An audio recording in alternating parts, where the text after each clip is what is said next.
Selamat bertemu kembali saudaraku di dalam acara online pada saat ini. Dan mari kita bersama-sama sebelum kita akan masuk di dalam firman Tuhan, kita akan lebih dahulu untuk berdoa. Terima kasih Tuhan untuk saat ini.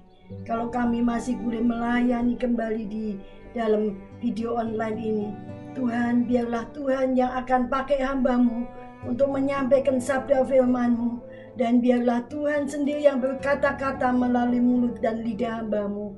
Pakai hamba-Mu Tuhan, dan berkati para pendengar sehingga mereka boleh mendapatkan berkat daripada firman Tuhan ini. Terima kasih dalam nama Tuhan Yesus. Amin.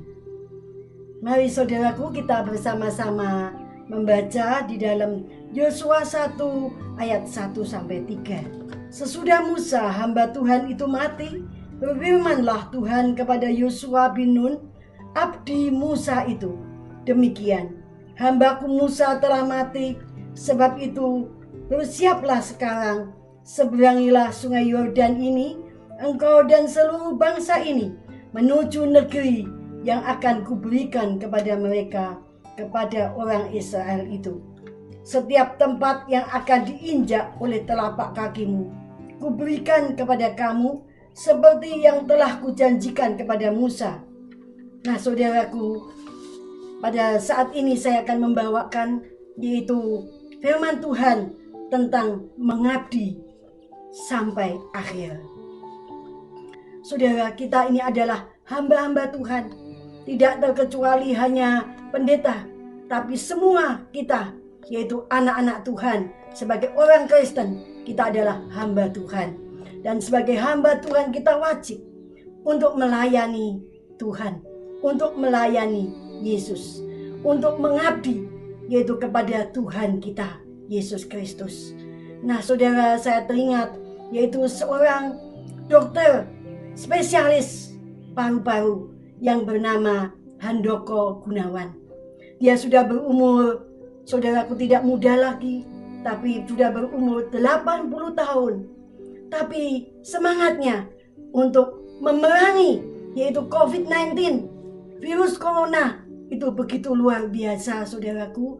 Dia bahkan menjadi yaitu pahlawan COVID-19 dikatakan, karena dia benar-benar seorang dokter yang dia membaktikan, mengabdikan diri untuk masyarakat di dalam kesehatan saudara. Dan dokter ini karena terlalu lelah sampai pagi dia menangani, dan akhirnya dokter ini sendiri harus masuk yaitu di ICU. Saudaraku, itulah pengabdian mengabdi, saudaraku, pengabdian daripada seorang dokter. Bagaimana juga saya ingat ada yaitu seorang tukang becak. Dia seorang bapak, dia juga mengabdi kepada keluarga. Mengapa saudaraku? Seorang tukang becak ini adalah seorang yaitu tukang becak yang spesial. Mengapa dikatakan spesial? Karena bahwan yaitu ini tukang becak ini, dia mengendarai becaknya dan dia menjalankan becaknya hanya dengan kaki satu saudaraku. Di mana kakinya yang kanan sudah diamputasi dan kaki kirinya inilah satu-satunya ya untuk dia menggenjot, untuk dia ya menjalankan becaknya. Meskipun itu berat saudaraku, kaki satu hanya kaki kiri, tapi dia berusaha tetap untuk mengabdi kepada keluarganya, anaknya 2 dan juga kepada istri. Dia tetap satu prinsip, dia tidak akan meminta-minta, tapi dia ingin yaitu tidak merugikan orang lain. Kepandaiannya yaitu dia mencari nafkah, mengais rezeki hanya yaitu dengan becaknya yang dia sudah geluti pekerjaan ini selama 30 tahun. Sejak dari tahun 1990 dia selalu saudaraku yaitu menjalankan becaknya, meskipun hanya dengan kaki satu. Saudara, kaki kiri karena diamputasi yang kanan dan karena kecelakaan. Nah saudara, ya dia sering kali yaitu menunggu penumpang, yaitu di Pasar Beringharjo, saudara, Jogja, yaitu dekat juga dengan pasar buku bekas. Dan dia dari pagi sampai siang dia menunggu penumpang. Ada yang takut karena hanya kaki satu, saudara, dan becaknya adalah becak yang sudah tua, di mana di sebelah kanannya ada krok untuk dia kalau berjalan menopang tubuhnya.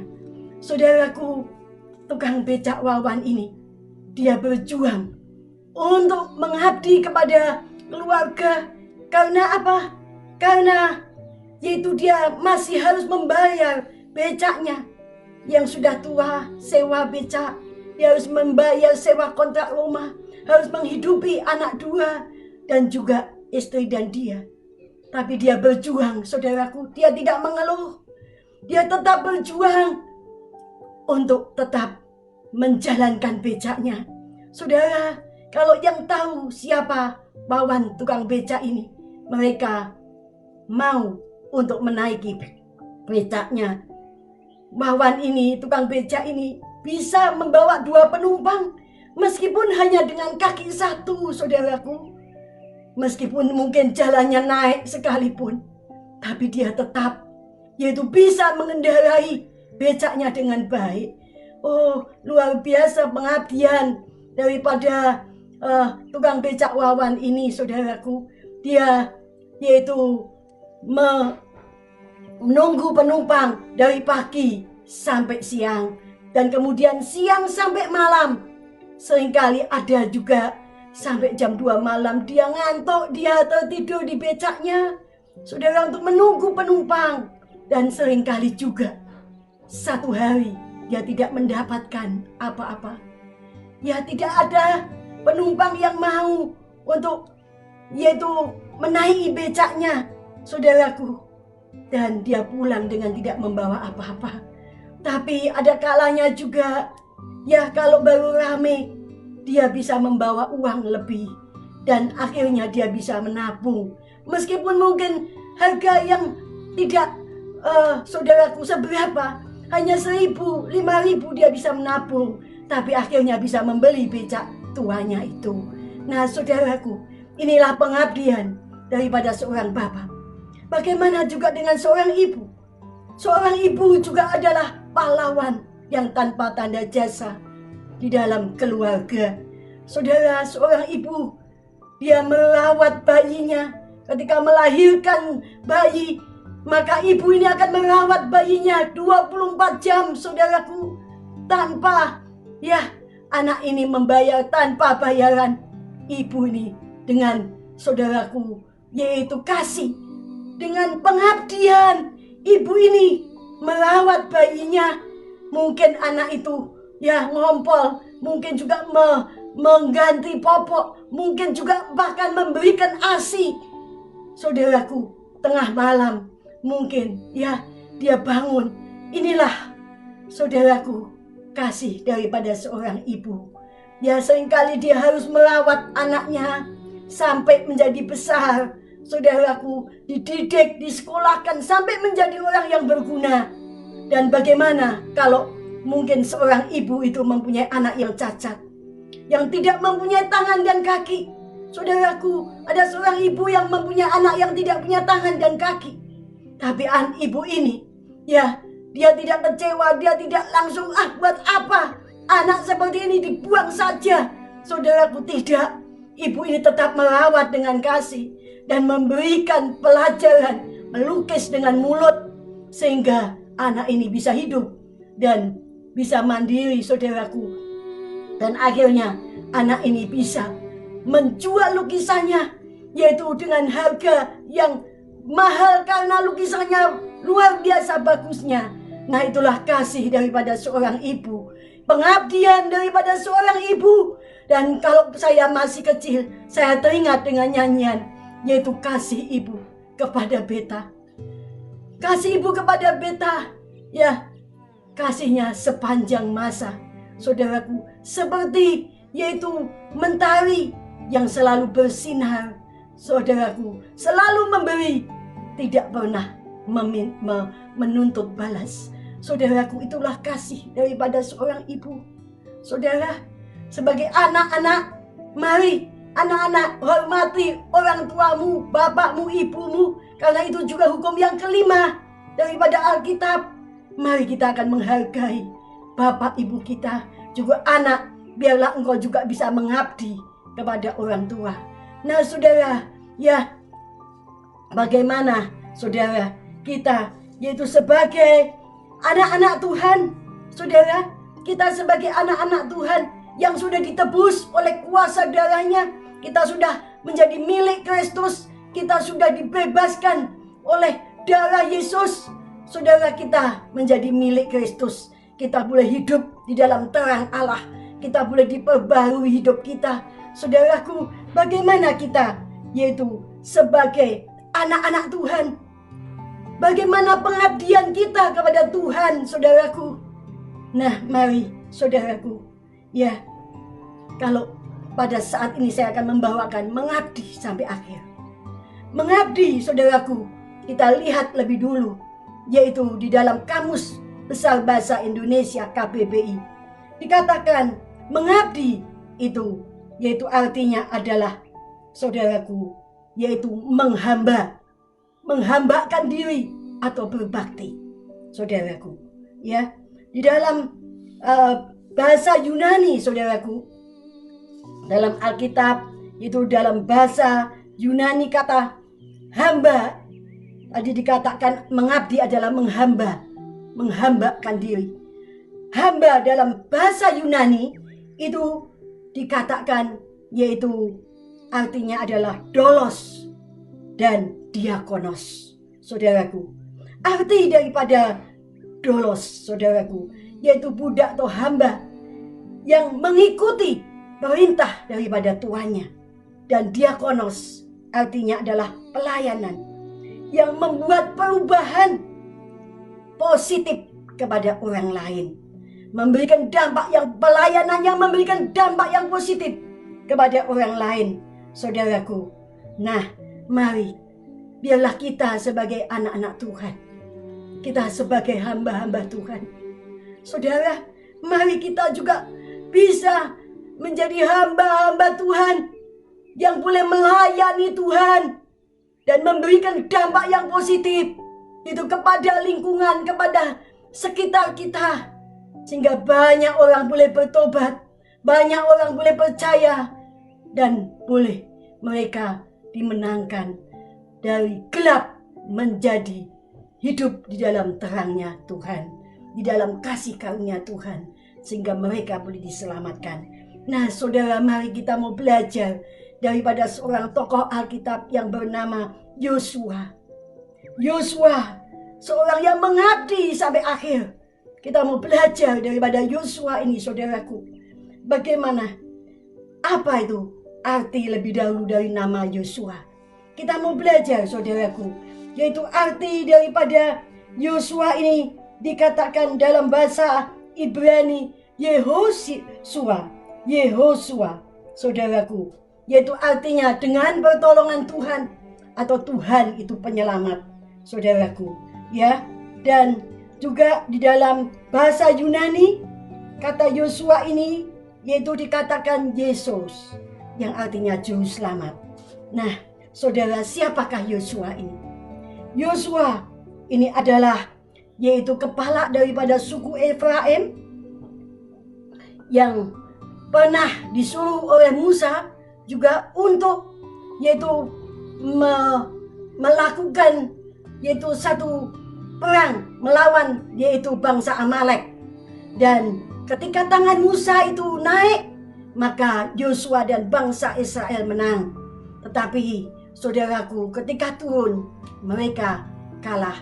Dan tapi akhirnya dengan pertolongan Tuhan, ketika tangan daripada Musa ini ditopang dan terus saudaraku naik, dan dengan pertolongan Tuhan maka Yosua boleh menang atas Amalek. Nah saudara, Yosua juga salah satu daripada 12 pengintai yang termasuk dalam kategori yang baik, di mana 2 pengintai termasuk Yosua dan Kaleb yang memberikan yaitu satu kata-kata iman, yaitu satu kabar yang baik, saudaraku, bahwa kalau Tuhan itu menghendaki, kita akan merebut, yaitu tanah perjanjian, kita akan mendudukinya. Saudaraku, jangan takut, ya jangan gentar. Nah, inilah Yosua, seorang yang punya kata-kata iman yang positif. Nah, saudaraku, kita lihat juga bahwa Yosua ini adalah pengganti daripada Musa yang dipilih oleh Tuhan, saudaraku, yang dipilih dan dilantik oleh Tuhan. Inilah Yosua yang akan memimpin bangsa Israel untuk masuk yaitu ke tanah Kanaan, menggantikan Musa. Saudara, ya, kalau kita lihat, saudaraku, bagaimana yaitu pelayanan daripada Yosua ini. Kita mau lihat, saudaraku, pelayanan yang luar biasa, yang berkenan kepada Tuhan, yang sampai pada akhirnya kita mau belajar, saudaraku, daripada Yosua ini. Dimana kalau kita lihat pelayanannya sebagai abdi daripada Musa, dolos, saudaraku, penuh dengan kesetiaan. Penuh dengan kesetiaan sebagai hamba Musa. Di mana Musa berada, di situ juga Yosua berada. Oh, ini adalah satu bentuk daripada bukti kesetiaan daripada yaitu Yosua sebagai hamba daripada Musa. Dan kesetiaan itu juga dibuktikan dengan waktu. Seorang yang hanya 1-2 bulan tidak bisa dikatakan setia. Tapi kalau kita lihat bahwa Yosua mengabdi kepada Musa tidak hanya 1-2 tahun, tetapi kira-kira 40 tahun. Oh, satu jangka waktu yang cukup panjang, saudaraku, dia mengabdi kepada Musa. Dan di dalam yaitu kemah pertemuan, dia juga melayani orang-orang yang datang. Dia melayani Musa, saudaraku, yaitu dia melayani dengan penuh kesetiaan. Sebagai seorang hamba, saudaraku, seorang hamba harus penuh dengan kerendahan hati, dengan penuh kerelaan, dan juga kesetiaan itu selalu seiring sejalan, yaitu dengan kasih. Saudaraku, seorang yang melayani, ya, dengan setia, tentu dia juga mengasihi. Dia mengasihi Musa. Saudaraku, dimanapun Musa berada, di situ Yosua berada. Saudara, seorang yang penuh dengan kesetiaan sebagai hamba daripada Musa, tapi juga setia sampai pada akhirnya melayani Tuhan. Dia boleh melihat bagaimana Musa sebagai tuannya yang suka untuk Musa ini bersekutu dengan Tuhan. Di mana Musa suka berdoa, di mana Musa juga suka untuk bercakap-cakap dengan Tuhan, di mana Musa suka juga berpuasa. Dan Yosua disitulah dibentuk dari seorang pemimpin Musa membuahkan yaitu seorang pemimpin Yosua. Saudaraku, ya, dari pengabdiannya kepada Musa, dia dibentuk, saudaraku, menjadi seorang hamba yang penuh dengan kerendahan hati, yang penuh dengan kasih, yang penuh dengan kesetiaan, saudaraku. Dan disitulah Yosua sebagai abdi Musa, dia juga bisa melihat kuasa Tuhan yang luar biasa yang dicurahkan, yaitu ketika Musa yang memimpin bangsa Israel, di mana Tuhan juga menyertai laut terbelah, laut kosong boleh terbelah oleh kuasa Tuhan. Saudaraku, di mana Tuhan selalu memberikan kuasanya yang luar biasa kepada bangsa Israel. Disitulah dia boleh melihat kasihnya Tuhan sehingga dia boleh mengasihi Tuhan. Nah, itulah Yosua, seorang yang penuh dengan kesetiaan sebagai hamba Musa, yang penuh dengan kasih dan setia ya kepada Musa, saudaraku. Tapi juga dia boleh dibentuk untuk mengasihi Tuhan, saudaraku, dan boleh setia kepada Tuhan. Dan yang kedua, saudaraku, ya, yaitu adalah Yosua itu adalah seorang yang tetap sabar, tekun dan taat. saudaraku. Dia seorang hamba yang sabar, tekun, dan taat, yaitu menantikan tuannya Musa. Ketika Musa dipanggil oleh Tuhan untuk Musa naik ke Gunung Sinai, Tuhan akan memberikan yaitu 10 perintah Allah, 2 loh batu yang berisi 10 perintah Allah. Saudaraku, maka disitulah Yosua menanti di lereng gunung. Dia menanti, dia pasti akan melihat ke atas, menantikan dengan sabar, saudaraku. Karena tidak hanya 1-2 jam dia harus menanti, tapi dikatakan 40 hari 40 malam. Saudara, ya inilah seorang yang mengabdi dengan penuh kasih dan setia. Dia mengabdi yaitu dengan sabar, tekun, dan taat. Saudaraku, dia tidak bosan lalu meninggalkan, ya, di mana disuruh menanti Musa. Dia berkata, menanti 1-2 hari 3 hari, seminggu belum datang-datang, lebih baik aku tinggalkan, ya, bosan ini. Tidak ada kata-kata itu. Dia tetap menanti, saudaraku, dengan setia. Nah, inilah Yosua, saudaraku, seorang yang benar-benar mengabdi kepada Musa dan Tuhan. Dan dikatakan pada waktu ya Musa tidak turun-turun dari Gunung Sinai ini, maka bangsa Israel dia minta kepada Harun untuk membuat lembu tuangan. Mereka dengan suara-suara dan tarian, saudaraku, ya, mereka menyembah kepada yaitu lembu emas ini. Tetapi Yosua, dia seorang yang benar-benar yaitu taat. Dia tetap menanti, dia tidak terpengaruh yaitu dengan teman-teman yang lain untuk meninggalkan ya penantiannya kepada Musa, lalu dia mulai turun. Lihat, saudaraku, tidak, dia tetap taat.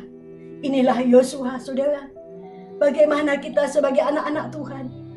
Apakah kita yang harus mengabdi kepada Tuhan? Adakah kita juga punya kasih dan setia kepada Tuhan?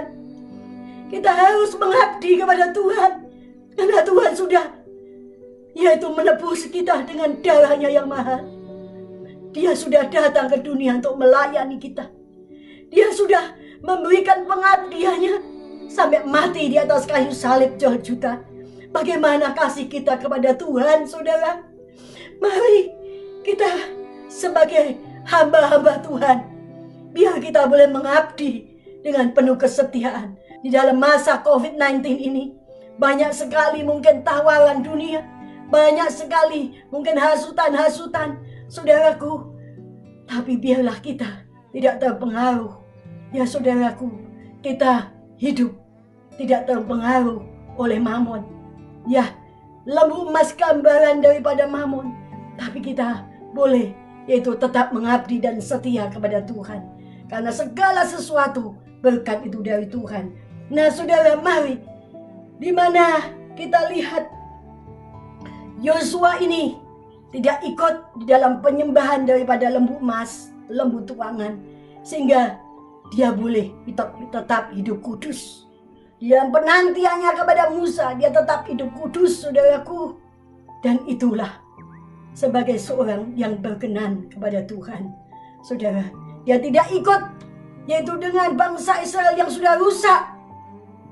Dia tetap mengabdi, menantikan Musa, saudaraku, dan tidak ikut dengan perkara-perkara yang rusak, saudaraku.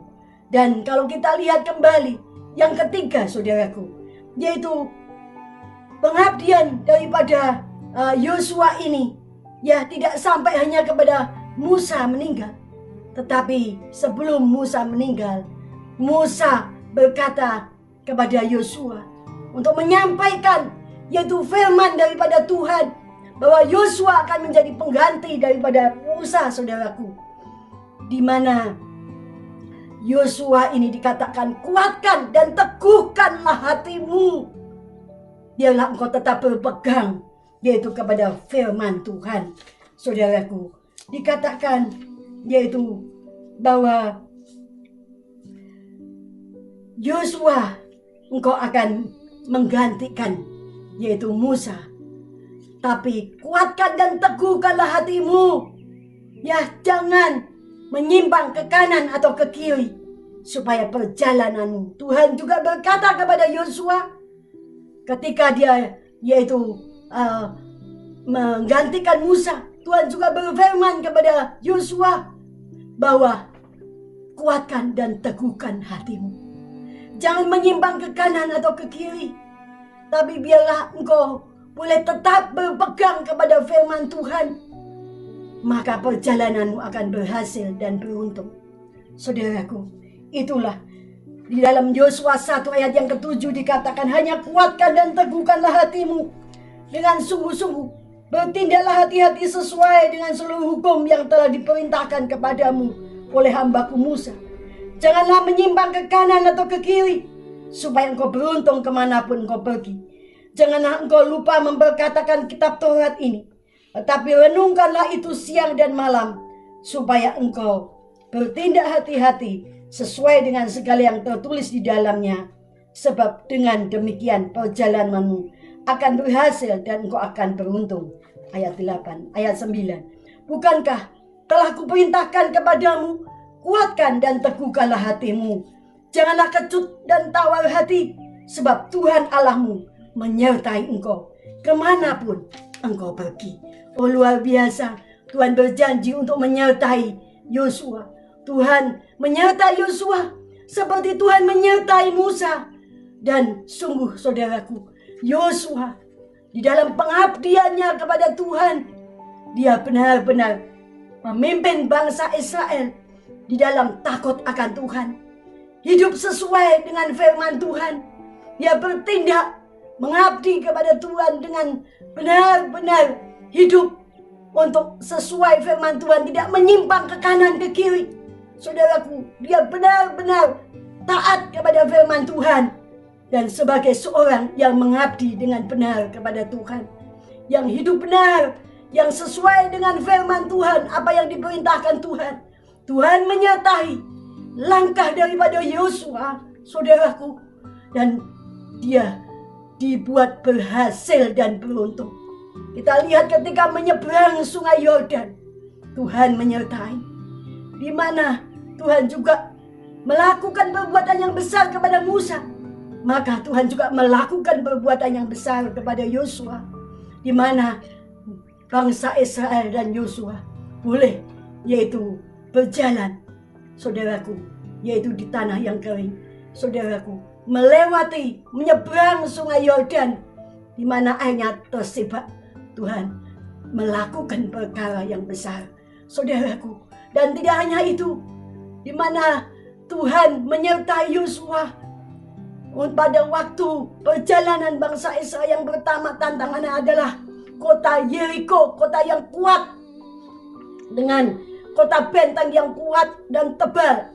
Saudaraku, tidak mungkin bisa dikalahkan. Tetapi dengan kuasa daripada Tuhan yang luar biasa, kota daripada Yeriko dikelilingi 7 kali. Dan pada hari yang ke-7, 7 kali, ketika bunyi sangkakala, saudaraku, yaitu dibunyikan, maka tembok itu boleh runtuh oleh kuasa daripada Tuhan. Nah, itulah penyertaan daripada Tuhan untuk Yosua, seorang yang benar-benar setia, yang benar-benar taat, yang benar-benar melakukan perintah Tuhan, saudaraku. Maka Tuhan itu luar biasa memberkati Yosua. Juga kota Ai, akhirnya saudaraku, yaitu boleh dikalahkan. Dan yang luar biasa lagi, yaitu doa daripada Yosua ini didengar oleh Tuhan, di mana matahari boleh berhenti di Gibeon, dan juga bulan, saudaraku, yaitu di Ayalon. Saudara, luar biasa doa daripada Yosua yang minta kepada Tuhan. Tuhan juga kabulkan. Luar biasa.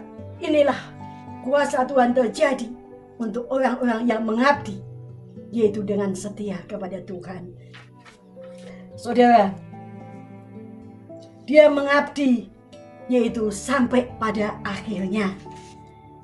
Inilah Yosua, tidak hanya cukup sampai separuh jalan meninggalkan pelayanan, tidak, dia mengabdi sampai pada akhirnya.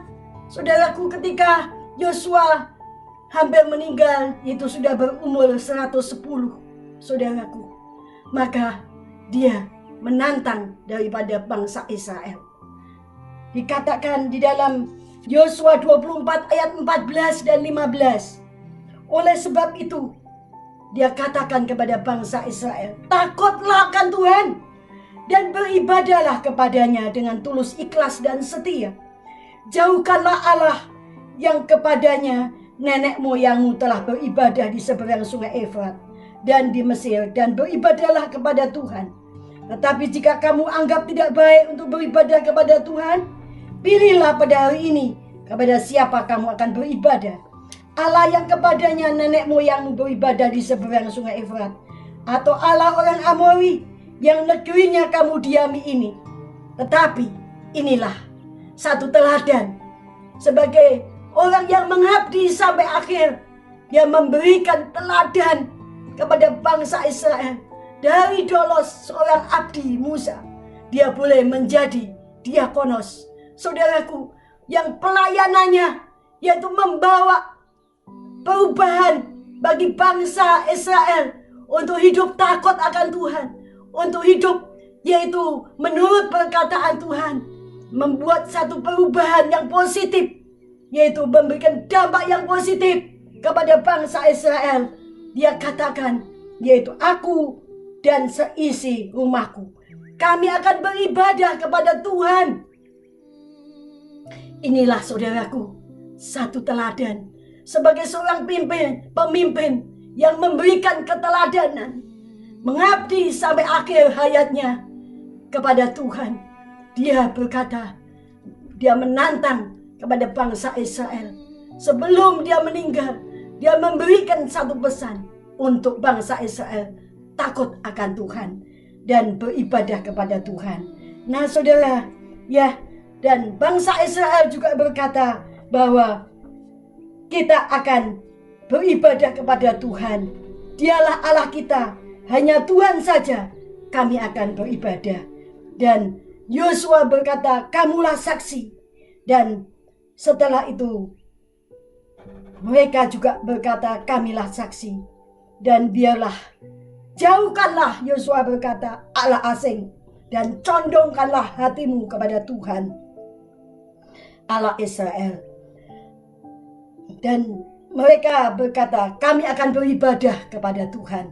Nah saudara, kita sebagai hamba-hamba Tuhan, adakah kita juga mau mengabdi kepada Tuhan?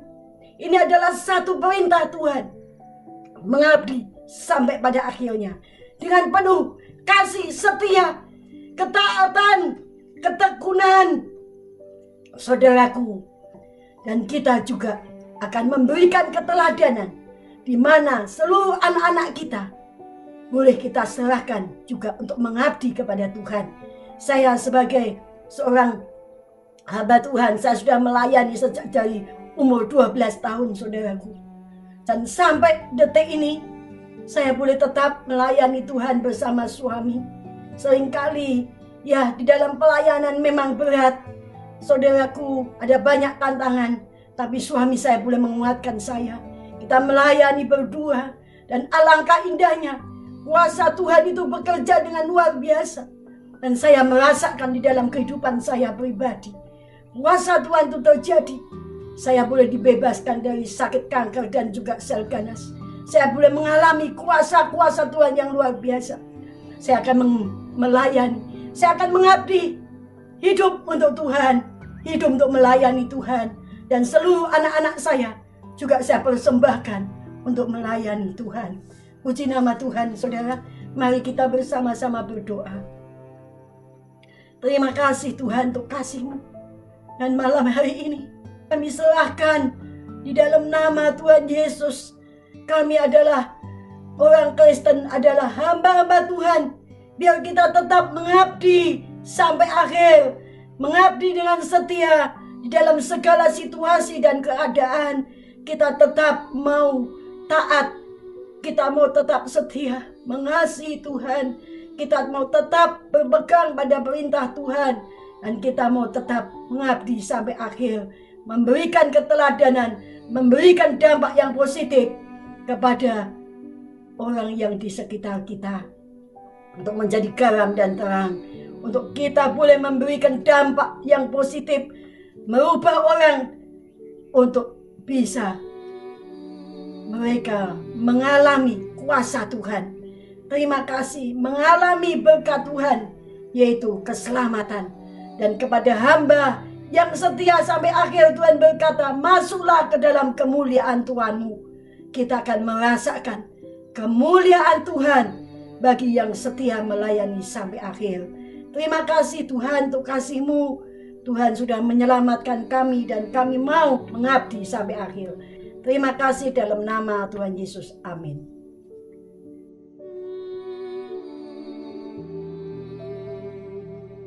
Mari kita akan masuk dalam perjamuan kudus. Kita akan mengangkat roti tinggi-tinggi. Mari kita mau datang kepada Dia. Inilah tubuh Kristus yang hancur di Kalvari, dan Dia rela menderita semuanya karena Dia mengasihi saudara dan saya. Mari sebentar kita akan menerima tubuh Kristus.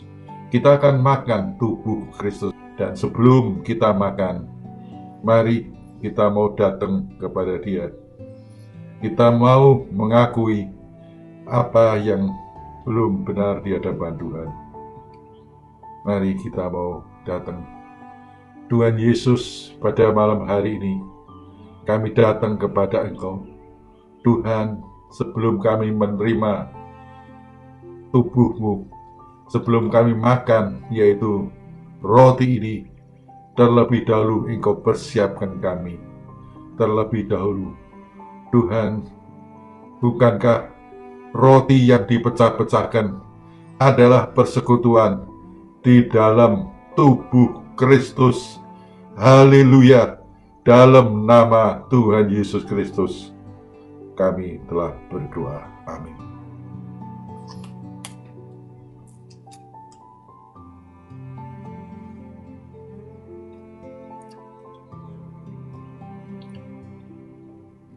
Kita angkat cawan tinggi-tinggi. Mari. Tuhan Yesus, inilah darah Yesus yang telah tercurah di Kalvari. Sebelum kami minum, Tuhan, terlebih dahulu Engkau kuduskan kami, sucikan kami terlebih dahulu. Dan dialah Engkau yang akan menyertai kami semua, anak-anak-Mu. Firman Tuhan berkata, bukankah cawan pengucapan syukur yang atasnya kita ucapkan syukur adalah persekutuan di dalam darah Kristus? Haleluya, dalam nama Tuhan Yesus Kristus.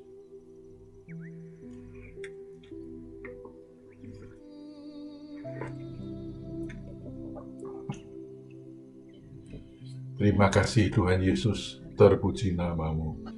Sungguh Tuhan Yesus, kami mengucapkan syukur dan terima kasih pada malam hari ini.